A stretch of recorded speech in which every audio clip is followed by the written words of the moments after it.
Hello dear friends, स्वागत है आपका अपनी क्लास NSP अकेडमी में।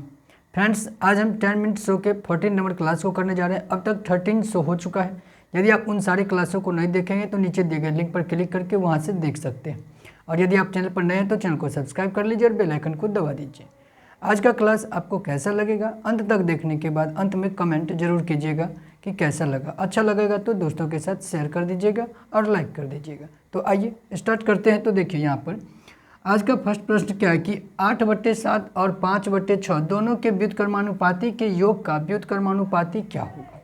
पहले तो इस दोनों के व्युत्क्रमानुपाती करेंगे, फिर योग, फिर उसका व्युत्क्रमानुपाती। तो ये व्युत्क्रमानुपाती मतलब क्या होता है कि अंश को हर बना देना, हर को अंश बना देना। तो जैसे 8/7 दिया है तो इसका व्युत्क्रमानुपाती क्या होगा, तो 7/8। और इसका व्युत्क्रमानुपाती क्या हो जाएगा, तो 6/5। और दोनों को क्या कहता है, योग। तो योग कर दीजिए। तो 8 5 6 कितना हो जाएगा, 8 और 5 का एलसीएम 40। 8 5 40 तो 7 5 35 प्लस में यहाँ 8 8 8 6 के 48। तो यहाँ जोड़ के 8 5 13 और 4 3 7 1 8 83/40 ये योग प्राप्त हुआ। लेकिन यहाँ पर देखिए एक बात और है कि योग का व्युत्क्रमानुपाती यानी इसका भी अब व्युत्क्रमानुपाती। अब अगर इसका व्युत्क्रमानुपाती करेंगे तो क्या हो जाएगा, इसका व्युत्क्रमानुपाती 40/83। तो यही हमारा आंसर होगा। जो देखिए कहाँ दिया हुआ है, तो सी नंबर ऑप्शन में 40/83। तो राइट आंसर क्या हो जाएगा साथियों, सी नंबर ऑप्शन 40/83 इसका राइट आंसर हो जाएगा। समझ रहे होंगे। आइए नेक्स्ट प्रश्न को हम देखते हैं। आइए साथियों नेक्स्ट प्रश्न 2 को पढ़िए। क्या है कि यदि x² - 4x + 4 = 0 तो 16 × x⁴ - 1/x⁴ का मान क्या होगा। तो हमें सबसे पहले यहाँ क्या करना होगा, तो इस समीकरण से हमें क्या करना होगा, x का वैल्यू निकाल लेना होगा। तो यहाँ से हम यदि x का वैल्यू निकालना चाहें तो क्या निकाल सकते हैं साथियों, इतना बराबर 0 दिया हुआ है। तो इसको हम 2 पार्ट में ऐसे तोड़ेंगे ताकि गुना करके इतना पुर जाए, जोड़ने के इतना।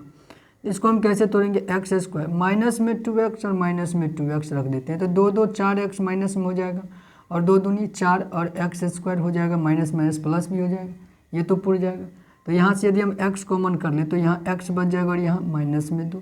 यहाँ से काम कर क्या करें, सॉरी यहाँ पर तो 4 हम लिखना भूल गए, 4 बराबर 0। अब यहाँ से हम क्या करेंगे, तो 2 कॉमन कर लेंगे। तो यहाँ क्या बच जाएगा, x माइनस में 2 बराबर 0। तो यहाँ से x माइनस 2 और फिर इधर x माइनस 2 बराबर 0। कहीं से भी निकालेंगे तो x बराबर क्या होगा, हम x माइनस 2 एक कर लेते हैं तो x बराबर क्या निकलेगा साथियों, 2। x बराबर क्या निकलेगा, तो 2 निकलेगा। अब यहाँ पर हम 2 मान रख देते हैं x के जगह पर। तो 16 और 2 का पावर 4 माइनस में 1/2 का पावर 4। तो 16 × 4 यहाँ कितना हो जाएगा, 2 का पावर 4। तो 2 दूनी 4, 4 चौके में 16, 16 माइनस 1/16। 16 × 16 16 है 256 और 256 में से 1 घट जाने के बाद क्या आएगा, तो 255 बट्टे में 16। 16 से 16 तो यहाँ तो कट जाएगा, तो बच जाए क्या, 255। कितना आएगा साथियों, 255 आएगा। कितना आएगा, 255 इसका मान जो देखिए बी नंबर ऑप्शन में दिया है। तो राइट आंसर क्या हो जाएगा, बी नंबर ऑप्शन हो जाएगा। कुछ नहीं, इसमें से x का मान हमें निकाल लेना था और यहाँ पर x का मान पुट करके निकाल लेना था। तो 255 आ जाता, 255 आ गया तो बी नंबर ऑप्शन इसका राइट आंसर हो गया। ठीक है, चलिए नेक्स्ट प्रश्न को हम देख लेते हैं। तो आइए साथियों, ये रहा अपना प्रश्न नंबर 3। देखिए क्या दिया कि sin θ - 2 sin q θ बटे में 2 cos q θ - cos θ, इसका स्क्वायर दिया सभी का और प्लस में 1 कर दिया। जहाँ कहता है थीटा 45 डिग्री के बराबर नहीं है, लेकिन इसके बराबर में क्या आएगा ये देखने के लिए। तो यहाँ पर sin θ - 2 sin q θ है। अगर हम चाहें तो इसमें से sin θ को कॉमन कर सकते हैं। तो हम यहाँ पर यदि sin θ को कॉमन कर ले तो अंदर में छोटी कॉस्ट में हम क्या लिख सकते हैं, तो यहाँ पर sin θ तो कॉमन हो गया तो बच जाएगा 1। और इसमें से sin θ कॉमन हो जाने के बाद क्या बचेगा, 2 और sin² θ, ये बच जाएगा बट्टे। यहाँ पर देखिए तो दोनों में से हम क्या cos को कॉमन कर सकते हैं ना। तो यहाँ से cos कॉमन करने के बाद क्या बच जाएगा, तो यहाँ पर 2 बचेगा और 3 में से तो 1 कॉमन हो गया तो cos² θ और माइनस में 1 इतना बच जाएगा। और इस पूरे का दिया हुआ है क्या, तो स्क्वायर और प्लस में कह रहा है 1। ठीक, अब देखिए यहाँ पर तो 1 - 2 sin² θ और 2 cos² माइनस जो है 1 है। तो इसके बराबर में हम क्या लिख सकते हैं, तो आपको एक फार्मूला याद होगा साथियों, क्या, तो देखिए यहाँ पर लिख रहे हैं फिर मिटा देंगे आपको। कॉस 2 थीटा बराबर क्या होता है 1 माइनस 2 साइन स्क्वायर थीटा होता है, या 2 कॉस स्क्वायर थीटा माइनस 1 ये होता है। यानी इस दोनों के बदले, इसके बदले भी हम cos 2 थीटा लिख सकते हैं और इसके बदले भी हम क्या लिख सकते हैं तो cos 2 थीटा लिख सकते हैं। तो यहाँ से हम क्या करेंगे, तो देखिए यहाँ से हमें क्या करना है कि जो साइन थीटा तो रह ही जाएगा, साइन थीटा तो रह ही जाएगा और बट्टे में आपको cos थीटा भी रह जाएगा। और यहाँ पर देखिए इसके बदले हम क्या लिख सकते हैं तो cos 2 थीटा, ठीक। और इसके बदले में क्या लिखेंगे तो इसके बदले में भी वही लिखेंगे cos 2 थीटा और इतना का स्क्वायर प्लस में 1, ठीक। अब ये देखिए ये तो कट जाएगा ऊपर नीचे, तो बच क्या जाएगा साइन थीटा बटे कॉस थीटा और स्क्वायर। तो साइन थीटा बटे कॉस थीटा क्या लिख सकते हैं तो टेन थीटा, और टेन का स्क्वायर क्या हो जाएगा तो टेन स्क्वायर थीटा, प्लस में क्या आ जाएगा तो 1। यहाँ साइन बटे कॉस टेन हुआ और टेन का square ten square theta plus 1। अब आपको एक फार्मूला और भी याद होगा कि sec square theta minus tan square theta बराबर में 1 होता है ना। तो यहाँ से अगर हम सेक स्क्वायर थीटा को इधर रख लें तो ए उधर जाके क्या हो जाएगा प्लस, तो 1 minus tan square theta, sorry 1 plus ten square theta, तो 1 प्लस टेन स्क्वायर थीटा बराबर हम क्या लिख सकते हैं सेक स्क्वायर थीटा। तो 1 प्लस टेन स्क्वायर थीटा है यहाँ पर, तो इसके बदले हम क्या लिख सकते हैं सेक स्क्वायर थीटा। यही इसका हल हो जाएगा।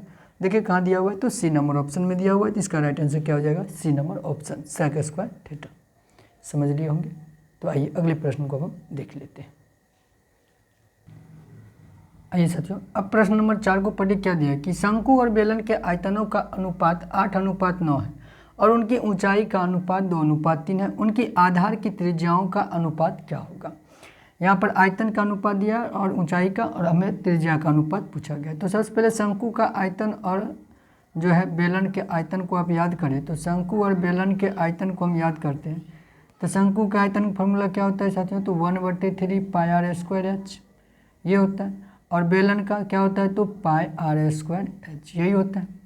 पाई से पाई तो कट जाएगा। और देखिए शंकु से, शंकु का क्या दिया हुआ है तो 8 दिया हुआ है, बेलन का कितना दिया हुआ है तो आयतन तो 9 के अनुपात में, ये 1/3 रह जाएगा। और यहाँ आर स्क्वायर, देखिए आर अलग अलग होगा तो यहाँ पर हम R1 और R2 कर लेते हैं, H1 और H2 कर लेते हैं, ठीक है।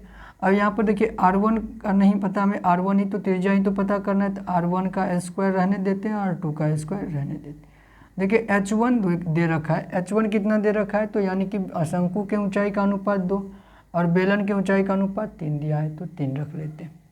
अब यहाँ पर देखिए ये 3 3 9, ये चला जाएगा कहाँ यहाँ गुना में, तो 8 गुने में क्या आ जाएगा 3 3 में 9, और बट्टे में 9 रह जाएगा, और यहाँ पर क्या आ जाएगा तो 2, और इधर बच क्या जाएगा साथियों तो R1 का स्क्वायर और R2 का स्क्वायर। यहाँ 9 से 9 तो कट जाएगा, 2 चौके 8 कट जाएगा, तो क्या आ जाएगा यहाँ पर तो R1 का स्क्वायर बटे R2 का स्क्वायर बटे R2 का स्क्वायर बराबर क्या आ गया तो 4/1। अब इसका हम अगर स्क्वायर हटाते हैं तो उधर क्या लग जाएगा रूट लग जाएगा, तो क्या आ जाएगा R1/R2 बराबर रूट अंदर 4/1, तो ये 2 आ जाएगा बाहर, और ये क्या आ जाएगा तो 1, तो 2:1 आ गया R1:R2। यानी क्या तो शंकु की त्रिज्या और बेलन की त्रिज्या का अनुपात 2:1 के रूप में आएगा। तो जो डी नंबर ऑप्शन में, इसका राइट आंसर क्या हो जाएगा डी नंबर ऑप्शन। समझ लिए होंगे। तो आइए अगले प्रश्न को हम देखते हैं। आइए साथियों 5 नंबर प्रश्न को पढ़िए। देखिए क्या कि समीर और अनवर की वर्तमान आयु का अनुपात 3:5 है। 7 वर्ष बाद अनवर की आयु 42 वर्ष होगी। 8 वर्ष बाद समीर की आयु कितनी होगी। यहाँ पर देखिए समीर और अनवर का अनुपात दिया, आयु का अनुपात, वर्तमान अनुपात कितना दिया है तो 3:5 के रूप में दिया हुआ है। तो यहाँ से यदि हम x बराबर निकालें, समीर का क्या हो जाएगा तो 3x हो जाएगा, अनवर का क्या हो जाएगा तो 5x हो जाएगा। अब यहाँ पर देखिए क्या कहता है 7 वर्ष बाद अनवर की आयु 42 वर्ष है। अनवर की आयु जो है a बराबर कितना है तो यहाँ पर 5x है। लेकिन यदि इसमें हम 7 जोड़ देते हैं तो वो कितना हो जाएगा 7 वर्ष बाद, यानी 7 जोड़ देंगे, और 7 जोड़ देंगे तो ये कितना हो जाएगा तो 42 के बराबर हो जाएगा। किसके बराबर हो जाएगा 42 के बराबर। तो यहाँ से हम देखें तो 5x बराबर 7 को उधर माइनस कर दे तो क्या हो जाएगा तो 35, कितना हो जाएगा साथियों 35 हो जाएगा यहाँ पर। और x बराबर यहाँ हम निकाल लें तो 35/5, 5 7 35, तो x बराबर क्या निकल के आएगा 7 निकल के आएगा। कितना आएगा 7। अब क्या कहना है कि 8 वर्ष बाद समीर की आयु कितनी होगी। 8 वर्ष बाद तो देखिए समीर कितना है तो 3x है, समीर है 3x, लेकिन कहता है 8 वर्ष बाद, तो इसमें 8 वर्ष में ऐड करना होगा। अब यहाँ पर x का मान कितना निकाले हैं तो 7, तो 7 प्लस में 8, 7 ये 21 प्लस 8 तो कितना हो जाएगा साथियों 21 8 29। तो समीर की आयु जो है 8 वर्ष बाद कितनी हो जाएगी तो 29 वर्ष की आयु हो जाएगी, जो बी नंबर ऑप्शन में है, तो इसका राइट आंसर क्या हो जाएगा बी नंबर ऑप्शन। ठीक है, तो साथियों आज का क्लास आपको कैसा लगा कमेंट कर अवश्य बताएं। अच्छा लगा हो तो लाइक कर दीजिए, दोस्तों के साथ शेयर कर दीजिए, और चैनल पर यदि आप नए हैं तो चैनल को सब्सक्राइब कर लीजिए, बेल आइकन को दबा दीजिए। तो आज के लिए यहीं तक, अंत तक बने रहने के लिए आपका बहुत बहुत धन्यवाद।